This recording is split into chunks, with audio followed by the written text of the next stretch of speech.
Founders Park Media and Samurai 7 Books presents Cosmic Champions. Written by Mark Caldwell Jones. Read for you by Play AI. Cosmic Champions. Part 5. Battle Moon. Round 3. Chapter 38. The next morning, the team rolled out of their regeneration pods, donned their repaired skins, and shuffled like zombies down to the Sapphire Sanctum's banquet hall. Everyone was nursing massive hangovers. Regeneration sickness blows, Ms. groaned, holding her head. It sure motivates you to win, Jed muttered. Because losing sucks, all kinds of butt cheeks. In contrast, freshly minted skulks buzzed around the hall, happy as could be. One skittered by with a carafe of manna berry juice. Alex couldn't get enough. It seemed every small bone in his body ached. His head pounded, and he might have thrown up if he'd eaten any food. The manna juice was the only thing that satisfied him. He eyed his HUD, noticing that his levels were still recharging. The more juice he drank, the more they ticked up. After some time, his appetite slowly came back. "Hey, where's Luna?" Aspie wondered. She was cutting into something that looked like a blueberry pancake. "No one's seen or heard from her," Genghis said, sounding concerned.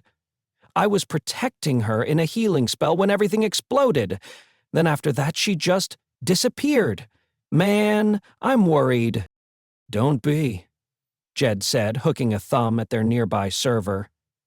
"The skulks say she hightailed it into the wilderness before the base blew. She burned us, bro. Burned us bad!" Alex said nothing. He didn't want to think about her or talk about her. Unfortunately, the rest of the team did. "If Luna hadn't taken so much damage, I would have killed her myself," Ms. fumed. "She wasn't the one who killed the dragon, or our base," Alex said. The comment slipped out, and he immediately regretted it. "Yeah, sure, but she didn't stop the guy who did," Jed yelled. He was pointing his knife toward Alex aggressively. Alex looked down at the table. "We shouldn't have trusted her," Aspie said. "I always make the worst mistakes with people like her." Alex took a manna berry cake, slabbed it with butter, and poured what he assumed was maple syrup on it. Part of him wanted to defend Luna, but the other part thought Jed and Aspie were right. In some ways, she'd betrayed them all. "She's his sister," Genghis said. "I didn't see that coming." "Me neither," Alex said. A wave of sadness welled up within him. He felt like he might cry or scream or throw his plate of food across the room. Instead, he waited it out, pushing it back down. If champions could win by suppressing emotions, he would be a legend by now. He shut up, stuffed his face, and thought about all the ways he wanted to kill Malvexus. After breakfast, the team gathered in the courtyard to discuss the previous day's battle and tried their best to come up with a plan that might counter a new attack. For instance, they might turn the tide by being the aggressors. Could they catch Malvexus and the griefers off guard? "We're still too inexperienced to take them on head-to-head," Aspie said. "Honestly, I'm not sure what we can do to win." "I think the best plan is getting that portal key and getting the heck out of here." "What if we concentrated on Bonegrin?" Jed asked. "We could work together and isolate him, gank him and take the key again, then open a portal and jump back home before the others are wise to our plan." Ms. nodded. "I have nothing better. Seems like it's our only shot." Genghis looked at Alex, who said nothing. "You guys know best," Genghis said. "I'm with you all the way. But running for the exit forfeits the game. That's not quite the Cosmic Champion way," Alex said, glumly.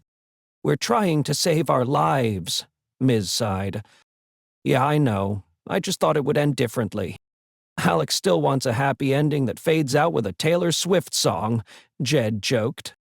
"Who is Taylor Swift?" Aspie asked. Ms. rolled her eyes at Aspie. "We need to think like our competition.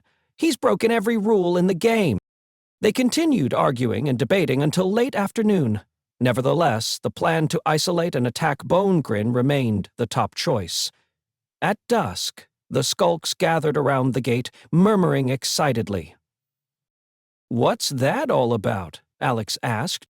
The team strolled by, watching the skulks. They seemed so happy.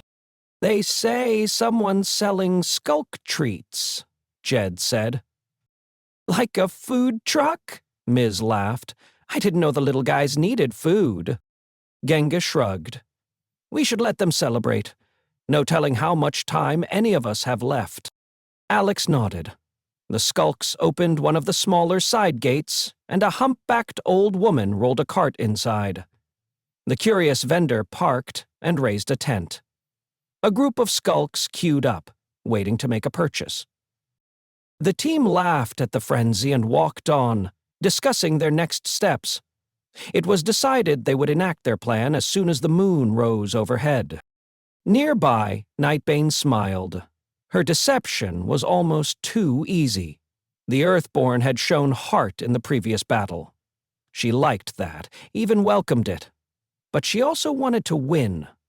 Plus, it was a high honor to be sent on such a mission, one that had such delicious possibilities. The variety of suffering she would conjure gave her goose pimples. How wonderful to kill an enemy slowly and savor their defeat. She passed out the skulk treats, collected their little gremlin money, and tossed it in the trash. Now it was time for the proper test. Getting the Earthborn to partake in the potions wouldn't be easy.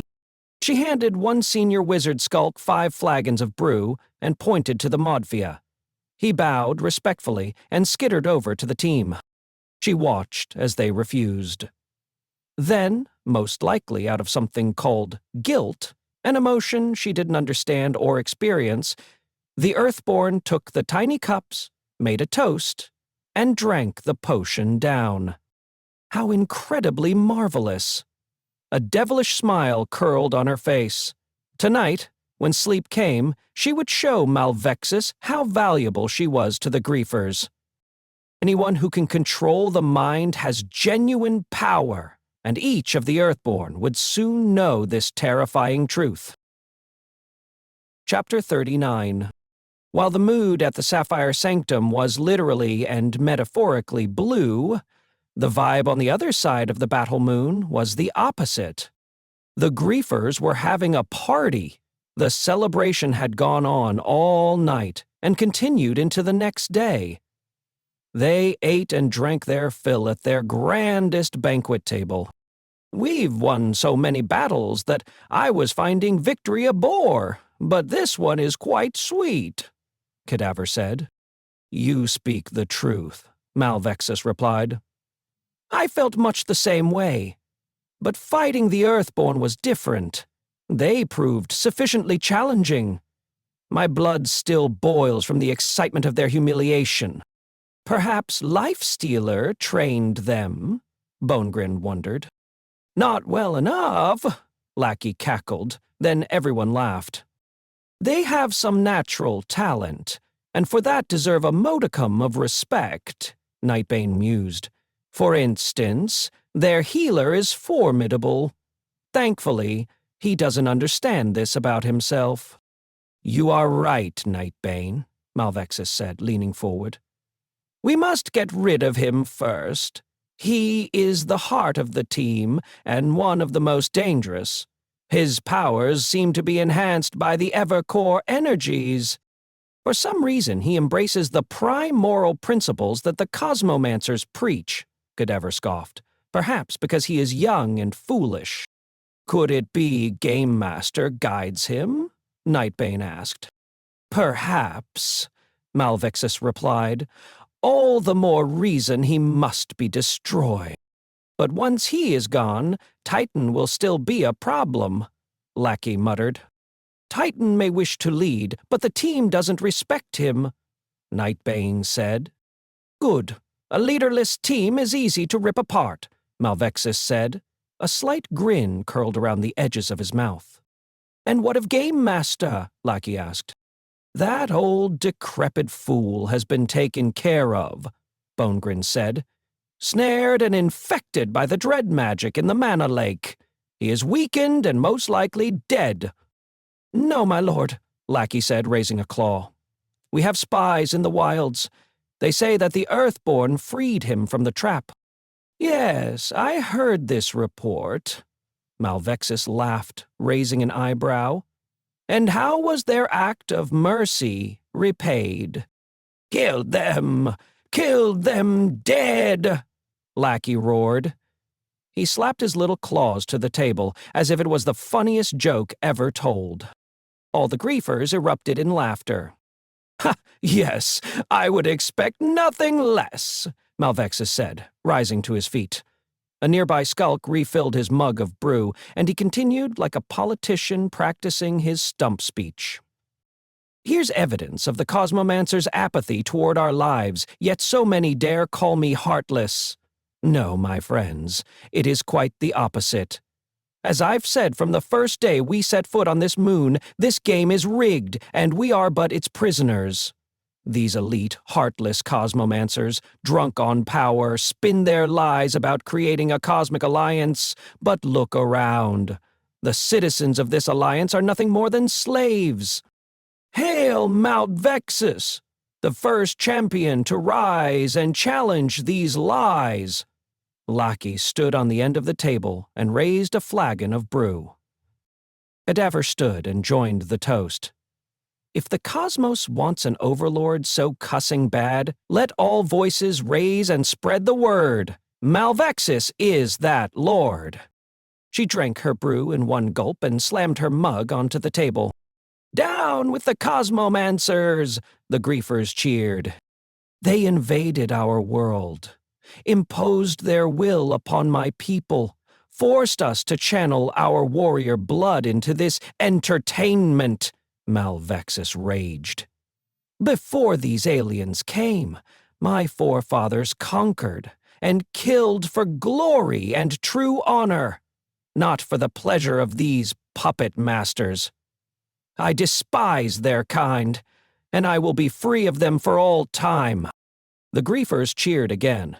Down with the cosmomancers! Malvexus unsheathed Netherfang and held it out over their banquet table. Ebony strands of dread magic swirled around the blade. His team cowered at the sight of the dark energy. Yes, dread magic was banned from the game for a reason. I too feared the power, until I understood its purpose, Malvexus gloated. It is the key to our rebellion. It cuts through the false light. It offers us freedom. Finally, Malvexus resheathed his sword and sat back down. Now we must plan the final round. The Sapphire Sanctum was nearly impossible to invade last time. We need a new strategy. Nightbane stood up. My lord, if it pleases you, I have conjured just the thing. She placed a flask of bubbling purple liquid in the center of the table. Everyone leaned in to get a good look. Victory is only a sip away. Chapter 40.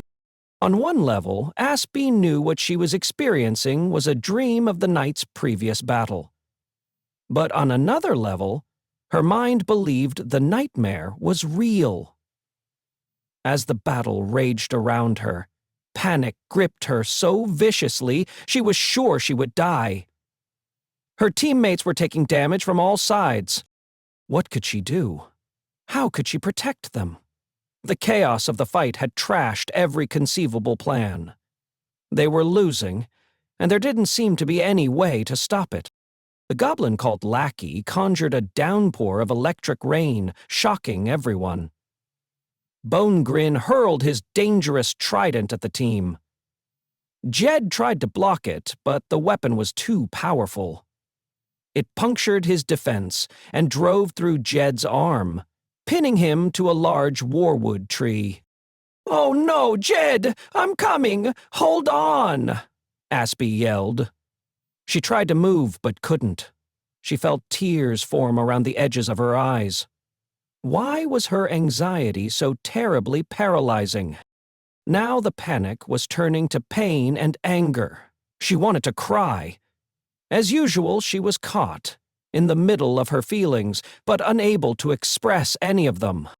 Suddenly, she was enveloped in a dark cloud of Nightbane's telltale magic. The cloud burned her eyes and made her cough until she doubled over. When she tried to stand up, someone rushed by and hip-checked her out of the way. "Move it, dork!" Rebecca Flanders hissed. Aspie looked around, surprised to see the battle had disappeared. In its place, a more familiar nightmare had materialized. High school. Her Mysterium battle bow, the Highguard Claw, was gone and replaced by a stack of textbooks, while her tattered Hello Kitty backpack replaced her quiver. She clutched her books tightly and ping-ponged through a crush of high school students changing classes. Her classmates pushed, shoved, cursed, shot dirty looks, and yelled awful names. A wave of sensory overload choked Aspie like a thick fog. She wanted to scream. She always wanted to scream in these situations. But no matter how natural her reactions seemed to her brain, they were never accepted by anyone else. So, once again, Aspie dutifully obeyed her inner mantra. Stuff the feelings down, or everything will get worse. She found a dark corner near the soda machine and slumped to the floor to sit. She closed her eyes and prayed the panic would pass. And for a minute, it seemed her prayers were answered. She peeked between her fingers and realized she was alone in the hallway. Relieved, she stood up with her textbooks, and an invisible force raced by, violently ripping the stack from her hands. Then the unseen attacker zoomed the opposite way, spinning her around, tearing her t-shirt, and knocking her cell phone out of her back pocket. "Neurotypicals are so pathetic," Nightbane cackled, sliding to a stop at the end of the hallway. "How do any of them survive?" Nightbane was a Bloodstone Banshee Ranger, an evil female elf that could have been Aspie's darker twin. She sauntered down the hallway. The fluorescent bulbs exploded as she passed. She twirled her devil maw leather whip in her hand. Its end, obviously barbed with some jagged metal, scratched at the linoleum as it trailed behind her. Nightbane exuded confidence and danger like a deranged prom queen. She was everything that Aspie had rejected about herself. Feminine, sexy, self-assured. Everything she said she despised but secretly wished she could be. The griefer did a cartwheel and cracked her whip hard enough to rip off one of the locker doors off its hinges. "What are you doing here?" Aspie asked. "Isn't it obvious? I'm your nightmare, death in stilettos." Nightbane cracked her whip again. This time, it hit Aspie's arm, drawing blood. "Oh, so sorry about that. But you're not really threatened by a little blood running down your arm, are you?" Nightbane's free hand fingered the dark smoke surrounding her until it magically formed a ghostly image. It was Aspie in her bedroom, holding a pair of sharp scissors to her arm, crying and bleeding. "Chicken Carter!" "You never go deep enough. If you'd found a good vein, it would have saved us both a lot of needless effort." Nightbane cracked her whip yet again. It flew back, gathering a fresh surge of energy, and whipped forward once more. When it hit Aspie in the chest, the impact created a magical explosion, pushing her backward. She crashed into a row of lockers, leaving an Aspie-sized dent in the flimsy metal doors. "Come on, you pitiful reject. Bring her out. The champion, the real you, not this pathetic mask you wear." "Fight me!" Tears streamed down Aspie's face, but not because she was hurt. No, she was beyond that now. Rage flooded into her like lava as she tightened her fists and transformed into Aspie the Quilodian warrior. Having replaced the books and backpack with her bow and quiver, she fired a volley of mystical slingers that rained down on her foul-mouthed foe. Nightbane juked left, then right, dodging the first few, but most hit her dead on, turning her into a human-sized pin cushion that sustained serious damage from the strength of Aspie's attack. Her knees buckled as she tried to pull herself into cover behind one of the wrecked lockers. Aspie, her fear now washed away by rage, kept firing. Nightbane lashed her whip around an overhead water pipe. With that secure, she bit into the handle and executed the iron jaw. An acrobatic aerial spin! One of Nightbane's most powerful counterattacks. Undeterred, Aspie continued to fire arrows, but this time her attack was countered effectively. Arrows ricocheted off Nightbane's spinning body and flew back at Aspie with even more force. Aspie dove out of the way, but several arrows hit her in the back. She doubled over in pain as her health bar dipped from green to red. Nightbane dropped to the ground and cracked her whip. The tip lashed out, tearing the high guard claw from Aspie's hands. A barrage of strikes tore at Aspie's armor, then her skin. Before long, she was slick with blood, pulling herself down the hallway. Only a sliver of health remained as she tried to escape. Nightbane sauntered like a runway model behind her. "You're a pariah at school and a beta suck on your team. Wishy-washy in every way. Just look at how you dress. I mean, what are you anyway? Male or female? Or just a messed up, clueless, undecided voter?" Aspie desperately reached for her magical bow, but Nightbane got to it first and picked it up. "You're smart, that's for sure, but you'll never be a leader. Why? Because leadership requires trust from the team, and trust requires connection, and no one wants to connect with a freak like you. You were double-dipped in weirdo sauce from birth, and those defects will never change." Nightbane pulled back Aspie's bowstring, and a magical arrow appeared, quivering with red energy. "Don't worry," she said. "I'm here to put you out of your misery." She aimed the arrow at Aspie and let it fly. Chapter 41.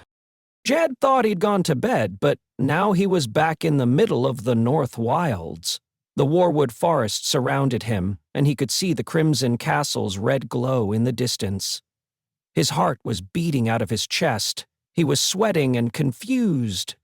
Somehow, he knew he was in danger, but wasn't sure how or why. A gunshot exploded, and a bullet ripped into a nearby tree. Splinters of wood, chipped bark, and dust blasted him in the face. He dropped behind another tree, hoping to avoid the next bullet. "I won't miss again," Lackey cackled. The little goblin skittered through the trees, laughing. "Oh yeah? Bring it on, you little wrinkled nutsack," Jed yelled in response as he pulled out one of his daggers. Lackey Lickspittle, the evil wasteland goblin, was an infamous inventor of deadly gadgets, but none of them had ever impressed Jed. He could see Lackey had climbed into the limbs of a nearby tree and was fiddling with a new weapon Jed had never seen. "I eat chumps like you for breakfast," Jed shouted, trying to draw the troll out. If Lackey moved a few paces to the left, Jed was sure he could hit him with one good throw. "Stick that little gross beak out here so I can cut it off." "You wish, Mr. Nobody," Lackey snorted, "but since you insist, I will show myself. I hope you can handle me in all my glory." Lackey raised his small staff, and the crystal tip flared to a radiant peak. Jed shielded his eyes and tried to stare through the brilliance to keep a fix on Lackey. This was a move Lackey seemed to expect, and maybe welcome. "I'm one of the most popular champions in the galaxy. My social media game is off the hook. Over 1,000,000,000 fans," the goblin bragged. "Who are you? Some worthless little punk from a backwater planet that's not even in the Cosmic Alliance?" In the next second, he turned the light on himself, and the crystal emitted a series of flashes. It looked like the forest was suddenly full of paparazzi. Hyper-realistic images of Lackey materialized around Jed. Between the strobe-like effect of the flashing light and the cloned images, Jed was both blinded and confused.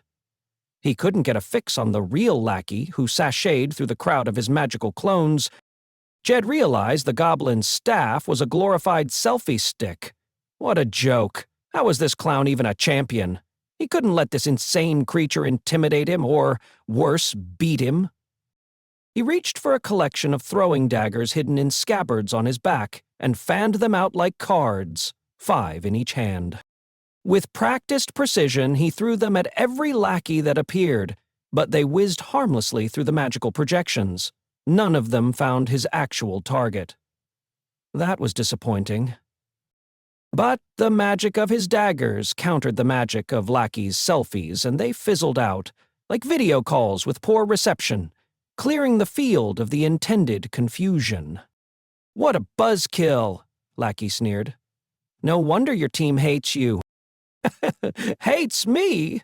Jed laughed. "They love me. They couldn't win without me." "Seriously? Don't lie to yourself, loser. I've seen your DMs." "What DMs?" "Exactly. There are none. 0. Zilch," he laughed. "No one, not even your so-called besties, give a dang flip about you, do they?" Jed scowled at the accusation, then spun on his heels and threw a new handful of daggers at the smirking goblin. Lackey's selfie stick strobed bright flashes of magic that pulsed out, deflecting each dagger. "My team respects me," Jed argued. "You don't know anything." He circled back around, hoping he could attack from the rear. "I know you are scared and alone. And I know you will never feel the true exhilaration of being loved and admired. You're a literal troll. Why would I want to be like you?" "I don't care about bogus social media celebrities." "What a phony. You lie to yourself, but it doesn't matter because other people on your team are better in the spotlight anyway. Your little buddy Titan, for instance. He's everything you wish you could be, and more." Lackey doubled over, cackling. The little imp seemed to have the magical ability of self-amusement. "Laugh it up, Greedo," Jed yelled. "Alex couldn't make it without me," said the kid living in his shadow. The real lackey stuck out his selfie stick and projected a holographic movie. Jed was at home in his bedroom reading about Titan on the internet. He watched game videos about his matches, trying to understand and copy Alex's strategy. "Look at the receipts, loser. You're a wannabe Titan. How pathetic." Jed used his grapple gun to anchor a line to the highest nearby tree and reeled himself up into its limbs. A shower of throwing stars trailed behind him, taking out Lackey's video. When it winked out of existence, Lackey's mood soured. "Enough with the foreplay. I've sufficiently humiliated you. Now it's time to cut that ugly head off." Lackey flicked another lever on his selfie stick. The magic orb folded away, and 2 razor-sharp bayonets telescoped out of both ends. When they clicked into place, Lackey threw the staff like a javelin. It had buried itself in Jed's tree and exploded. The resulting shockwave knocked Jed off balance. He lost his grip, tumbled from his perch, crashed down through the branches, then slammed into the ground with a devastating thud. Every bone in his body felt broken, and he couldn't catch his breath. "I'll broadcast your death on your homeworld. At least your bloody corpse might get you some notoriety." The lackey pulled out a mythic blunderbuss, better described as a hand cannon. He fired before Jed could move.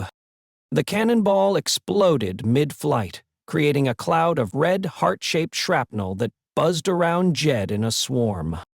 "Take him down, my trolls!" Lackey shouted. Their magical red hearts sprouted arms, legs, and fangs as they morphed into tiny red-skinned gargoyles. They pounced on Jed, hurled punches and insults too fast to defend against. Jed yelled for help, then screamed again in pain. Lackey continued to laugh as Jed was swallowed whole by the foaming pile of angry red hearts. "Yes!" Scream, Earthborn. Scream all you want. Nobody sees you and nobody cares. Tonight you die like you've lived, all alone. Chapter 42. Somehow, Ms. was in the jungle. More specifically, the unfamiliar territory of the South Wilds. The air was humid from the mist of a nearby waterfall. It smelled of damp soil and rotting plants. Strange, parrot-like birds cawed and, God help her, a snake slithered up a nearby tree. Ms. hated the jungle. This was Jed's stomping ground, and she was glad to let him have it. She was a fighter, built for battles in open areas where she could see her enemy coming, where power prevailed over the patience one needed to stalk prey, where one could feel a breeze and not worry about dying from a spider bite. Nonetheless, she was clearly in the jungle. As she tried to figure how or why, she caught sight of a cave many units ahead. Its dark mouth gaped, ready to swallow her into its spooky interior. She studied the entrance, wondering if she might need the shelter while she sorted out her situation. "Are you curious if your fat butt can fit into that hole?" Cadaver asked. "Maybe it would if I carve you up into pieces." A burst of icy magic shot past Miz's head and blasted a nearby tree, freezing it instantly. The tree teetered to one side, no longer able to hold its massive weight, then split along the trunk and crashed to the ground. A scourge elf sorceress stood in the new clearing, wrapped in a black cloak. Its cape fluttered in the new chilly wind that seemed to accompany the stranger. Panic gripped Miz. She hated fighting champions like Cadaver the most. Her skill set was so mismatched against powerful magic users like this sorceress. It was extremely hard for her to land an effective hit without Aspi's defense or Genghis's protection. "You look worried, Earthborn, but don't be," Cadaver said, as if reading her mind. "I promise not to drag this out. I've got so many more important things to do after I kill you." Miz didn't waste time either. "Is that right, Walking Dead?" she quipped, pulling out her axe. "Let's make that flat chest of yours even flatter." She slashed at the trunk of a nearby tree, then two more, like a lumberjack harvesting timber. The massive palms fell, hitting the sorceress like a sledgehammer. Cadaver was driven like a tent spike into the soft soil, only to reemerge behind Miz seconds later, riding a giant white worm. "Dang, girl, your ugly face creeps me out," Miz said, taking several steps back. As a heavy metal bassist, she'd seen tons of ghoulish images, but Cadaver was another level of scary. She reminded Miz of Eddie the Head, Iron Maiden's infamous zombie mascot. "What does a dark creature like you know about beauty?" Cadaver cackled, shooting a blast of icy magic at Miz. "Black is beautiful, witch." Miz dodged the attack and threw her axe as hard as possible. It spun out like a massive table saw and cut the worm in half. Cadaver tumbled off her dead mount and disappeared into the jungle. "The color of your skin is like rotting meat. It disgusts me. I see why the Earthborn hate you for it." Miz's stomach clenched. Here it was, the other shoe dropping, the inevitable bigoted smear that always happened at some point, even though she hoped in vain it wouldn't. Miz loved video games because she could get lost in an alternative universe where she didn't have to deal with real-world prejudices. But even when her racial identity was hidden, it didn't take long before some asshole ruined things by being a racist or trolling her for liking girls. Now it was happening here, of all places, where the dream of full immersion had become a reality, where she had literally been transformed into her computer avatar. Still, this zombie, who barely had any skin herself, wanted to humiliate her for being black. Rage poured into Miz like jet fuel. "You think you're the first person to try some racist rant on me? Which, please? I'm not listening to any of that." Miz retrieved her axe and threw it again. Cadaver reacted by conjuring a wall of ice. The battle axe chopped into it with a thunk. Cadaver disappeared in a cloud of magical energy, then reappeared on a hill overlooking Miz's position, wearing an armored skin and holding a wizard's staff. Loud and proud. Is that what you are trying to tell me, Muff Diver? Miz grabbed her axe and leapt forward, swinging her weapon ferociously toward the Scourge Elf's head. Cadaver blocked it with her armored forearm.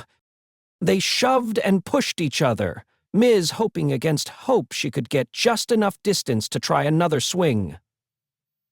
Cadaver, on the other hand, seemed to relish the closeness. They were nose to nose now, and Miz could see her foe in all her revolting detail. Had the elf robbed a Halloween store?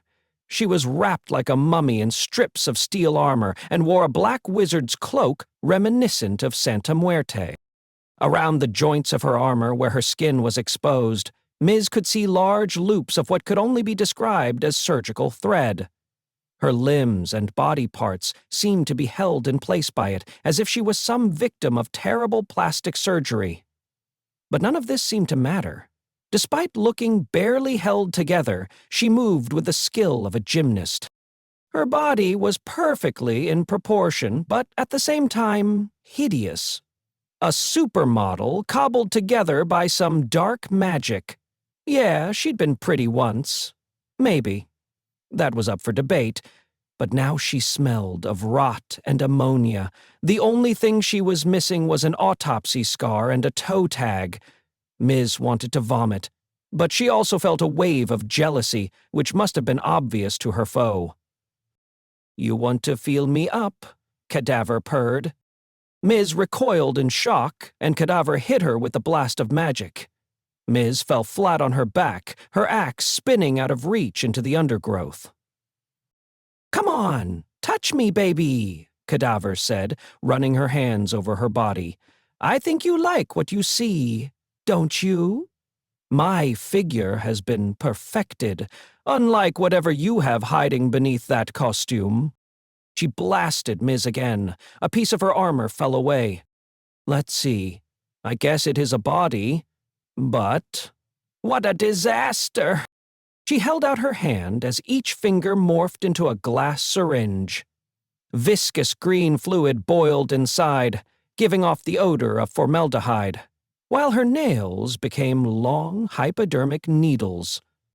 How about trying my special beauty treatment? Miz noticed the magical energy building around Cadaver's hands and rolled for cover just as the terrifying green liquid shot out, spraying the jungle floor. Everything nearby was destroyed by the deadly acid. Cadaver laughed, then coughed. A shower of maggots sprayed the ground. The tiny worms squirmed and wriggled, quickly growing to the size of little guinea pigs.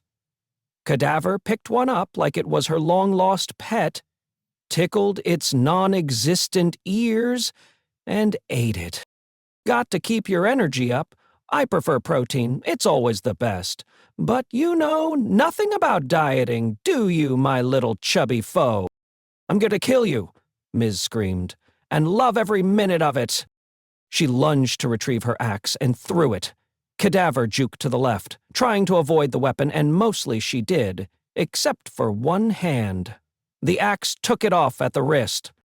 "And that'll pay the bills," Miz cheered.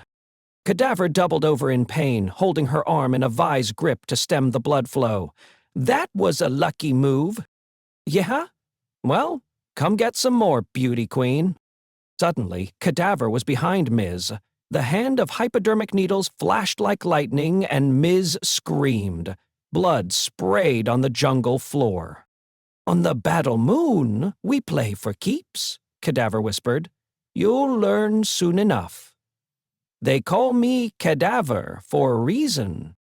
The evil elf slashed Miz again and again. Miz screamed louder this time. She was stumbling, trying desperately to escape into the jungle, but only moved a few units. When she collapsed, warm blood pooled around her. Cadaver stepped over her and peered down curiously. The sorceress's hair came to life. Thick strands coiled and crawled like snakes down her body, binding Miz. Miz gasped for breath, struggling against the terrifying magic. But it was no use. Cadaver had full control, and no matter what Miz tried, the bonds seemed to only tighten. Cadaver laughed as Miz's eyesight failed. Soon all Miz was conscious of was the echo of her own misery and the smell of blood that marked how real the game had become. Chapter 43. Genghis was so relaxed, so super comfortable, that he couldn't believe he'd just survived one of the scariest and most difficult battles any kid his age had experienced. He looked around, practicing gratitude for the beautiful grassy meadow and his comfortable spot under the Buddha's Bodhi tree. The limbs above him swayed in the peaceful night breeze, as if lulling him to sleep. "Oh, man," he purred. "So perpetually groovy." His lips curled into a satisfied smile, and he closed his eyes, failing to notice the swath of grass in front of him was changing in the most disturbing way. In seconds, the lush green withered into a yellow straw. Soon all the grass was black and dying, turning to ash and scattering in the wind. When the smell of the rot was too powerful to ignore, Genghis snapped out of his meditative state. He bolted upright, shocked by what he saw. The decay was spreading rapidly through the tranquil garden, creeping like black fingers toward him. His paradise was turning into a doomed wasteland. What is happening?" he asked, backing up and trying his best to avoid the approaching disease. "Just some necessary pruning," Malvexus sneered. Genghis turned to confront the intruder, but before he could react, Malvexus stabbed the end of Netherfang into the trunk of the Bodhi tree. Instantly, its leaves blackened and showered down on Genghis, cutting his body like broken glass. Stunned by the viciousness of the ambush, Genghis stumbled back, invoking his own magic to heal his wounds and hold back the infection. But the dread magic ate through his spell like acid. Using banned magic was so far outside the bounds of acceptable behavior it called for disqualification.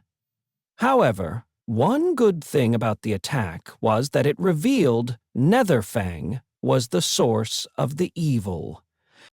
"Why are you cheating like this?" Genghis shouted angrily. "Not sure your dope-fueled brain will understand," Malvexus laughed. "But in short, I'm trying to kill you." Suddenly, Netherfang was flying like a spear. But Genghis was ready for that, flipping forward out of his sandals and away from the danger. "Fiery coke whites don't fail me now," he said. Waving his hand at his feet, he conjured a pair of pristine Adonis Sleazy Boost 750 X2 triple whites. The magical sneakers rocketed him off the ground, allowing him to strike with a flying sidekick. The attack knocked Malvexus down. "Take that, Prince Douche!" Genghis rubbed his thumb across his nose like Bruce Lee. "The wicked run to evil, let the good man's feet fly faster." Malvexus rolled up on one elbow. "Well, you're not a total weakling, but I must ask, is that the worst you can do? Ooh, you want moves? I've got moves. For instance, take this sick beat." Genghis snapped his fingers, and a magical DJ setup materialized around him. He spun a luminous turntable, and a wall of speakers blasted a thumping, warlike beat. Malvexus was stunned. It was apparent he'd never seen a DJ in action, and the shock allowed Genghis to carry out the special attack. Enchanted vinyl shot off the turntable like a swarm of buzzsaws, showering Malvexus in so much damage his health bar dipped into the red. "If you were an actual warrior, you'd take my weapon and finish me," Malvexus taunted, wiping blood from his nose. "Nah, brother. You're misguided. I believe in the lore. I play this game because of what it stands for. The prime moral principle. Benevolence toward all. As the game masters of old wrote, adversity tests the champion for those virtues. Playing this game is about more than winning. Genghis waved his hand, cocooning Malvexus in a bubble of white magic. It tightened down over him, squeezing him like a giant fist. No! Earthborn! You mock the old virtues by pretending to be enlightened. In fact, you're a fraud, Malvexus hissed. You don't transcend your pain. You run from it like a coward. If it wasn't for that bliss leaf you smoke, you couldn't get out of bed. No way, you've got it twisted. This dread magic has corrupted your mind, man. Don't lie. I know the secret you keep. I had a father just like yours. Lay off it. I don't have any secrets. Genghis's smile weakened. He didn't like where the conversation was going. Your home is the real battlefield, isn't it? Your angry mother is so depressed she can't stop yelling at you. And your father's even more twisted than my griefers. You've known his violence since you were young. But no one, not even your best friend, Alex, knows the truth. Do they? Shut up! Genghis snapped. You know nothing about me, and if you say another word, I'm going to kill you, you freaking cuss-face craphead. The magical white fist squeezed Malvexus so hard his face was turning purple, but he continued with the taunts. Wow, now we're speaking the same language, Malvexus wheezed. But you're not killing me, not even close. Genghis had completely forgotten about the dread magic that surrounded him. In fact, the black rot that had spread over the grass field and Bodhi tree had morphed into something more monstrous. It crept up behind Genghis like a giant black scorpion with 8 spider-like legs, pincers, and a set of ominous fangs. Malvexus' infected sword, Netherfang, dangled behind it like a stinger. Before Genghis could defend himself, the dread magic scorpion leapt up and grabbed him with its pincers. Genghis screamed, and the fist holding Malvexus vanished in a pop. Then, the monster lifted Genghis off the ground and hung him like a prize before Malvexus. You're a fraud, Earthborn. If you embraced your true self, you'd be twisted enough for my team, but that's only if you weren't so high all the time. Maybe the best you can hope for is a deep depression. Then you can hang yourself under this ridiculous tree. Either way, you're destined to fail everyone. This, I guarantee. Alex will stop you, Genghis wheezed. Tears filled his eyes as the pincers cut into his arms. Actual blood poured down on the ground. Alex? He doesn't care about you. Malvexus doubled over, laughing. Are you too stoned to see when someone is using you? The tears fell now. No, that's not true. We're best friends. You mean you are his best bitch, Malvexus sneered. Your best friend will steal all your power and abandon you in a heartbeat if it suits his purpose. That's not true, Genghis sobbed. He couldn't hold back the emotion now. The truth will be revealed, Malvexus said as the scorpion stinger came around and Netherfang stabbed Genghis in the center of his chest. Yes, Earthborn, all of you will see soon enough. Chapter 44. Alex lay in his bed, drifting off to sleep and wondering what the new day might bring. The brew from the skulk vendor had given everyone a buzz, and the mood had briefly turned positive. The game was tied now, inducing a mixed feeling of nervousness and excitement. Could they really win? Or would the griefers take them down? If they won, would Game Master fulfill his promise to get them back home? Thinking back to the Night of Valor points and the Game Master's weapons emporium, he wasn't sure. How would a single temporary tattoo help them beat Malvexus? Game Master seemed ready to aid them, only if it suited him. And what plans were the griefers forming? Malvexus seemed to be merciless in his tactics. The Mana Lake filled with dread magic proved that. Would he attack at first light? Or would he use the cover of darkness? When Alex finally fell asleep, the answers to some of these questions were revealed. In his first dream, Alex walked around the dark mire of the Mana Lake. He looked desperately for any living thing he might rescue, or a magical artifact he might recover from the bog. But there was nothing. He turned to leave and stepped in the water.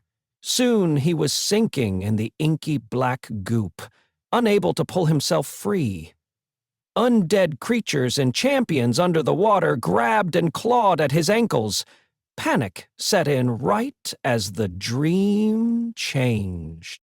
In the new nightmare, Alex was stuck again. This time he dangled from a great web, along with his cocooned teammates. The mammoth spider that had trapped them spun new silk, wrapping it around Aspi. Bonegrin Banebreaker stood under the giant creature, prodding it with his trident. The silk strands were like steel cables and held him so tightly he couldn't reach his sword, and the enchantments that buffed him did little to loosen the web.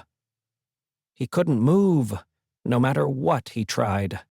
"Are you ready to watch your team die?" Bonegrin taunted. Alex growled and strained to grasp his sword once again, giving it everything he had. But it was no use. "I know you thought you were out of our reach. That old decrepit game master protects you with his magic while he seduces you with his lies," Bonegrin grunted. "The truth is that you will never return home. You will die on this moon." Suddenly, most of the griefers appeared within a cloud of dread magic. They mocked Alex incessantly. "Pitiful humans! Weak, scared, and totally out of their league." Cadevil laughed. "Lambs to the slaughter." "I had high hopes for you, Alex of Garcia," Nightbane snorted, pointing at Alex. "Such a disappointment." "He's led them to their deaths," Bonegrin said. "What honor is there in that?"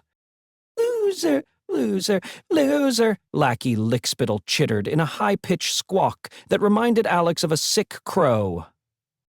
Alex pushed against the web and shouted back the best he could. "Let me go! Give me a chance! I'll take you all down, no problem!" Bonegrin levitated so that he was hovering in front of Alex. He leaned in as if for a kiss and sniffed the air. "Is that so? You say you can take me, but I smell your fear." His breath was foul, like the sulfur gas from the black bog. "That smell is you, man," Alex grimaced. "Do you even own a toothbrush?"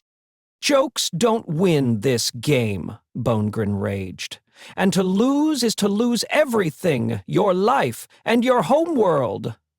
He slashed down with his trident, and the dream winked out of existence. Chapter 45. Several minutes later, Bonegrin dropped Alex's limp body against the wall of the sapphire cornerstone. Cadaver invoked a restraining spell, and a magical chain called Fetterbane's Web bloomed from the stone and wrapped itself around Alex. "This one did not sleep as deeply," Bonegrin growled.